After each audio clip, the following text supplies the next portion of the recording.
భయముతో దిగులుతో, కొంతమంది భవిష్యత్తు గురించిన భయం, కొంతమంది పిల్లల గురించిన భయం, కొంతమంది కుటుంబం గురించిన భయం, కొంతమంది పరిచర్యలో ముందుకు ఎలా వెళ్తామో భయం భయం భయం. ప్రతి మనిషిని వేధిస్తుంది భయమే కదా.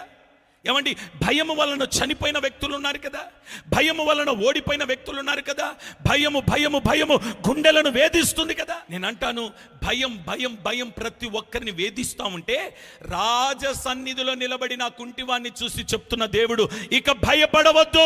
ఆయన సన్నిధిలో నీవు నిలబడగలిగితే నీ భయమును నా దేవుడు కొట్టివేయునుగాక. భయము కొట్టివేయబడే ఒకే ఒక స్థలం ప్రపంచంలో ఉంది అనంటే అది రాజ సన్నిధి, అది దేవుని సన్నిధి. నువ్వు ఏ భయముతో ఉన్నా, నువ్వు ఏ దిగులుతో ఉన్నా, ఎలాంటి ఓటమితో ఉన్నా వచ్చి ఆయన సన్నిధిలో నిలబడితే మెఫీబోషెతు భయమును కొట్టివేసిన దేవుడు నీ భయమును దేవుడు కొట్టివేయబోతున్నాడు. యేసయ్య నీతో చెప్తున్నాడు, ఇక భయపడొద్దు, నీవు నిలబడు, ఓడిన చోట నిన్ను నేను గెలిపించబోతున్నాను.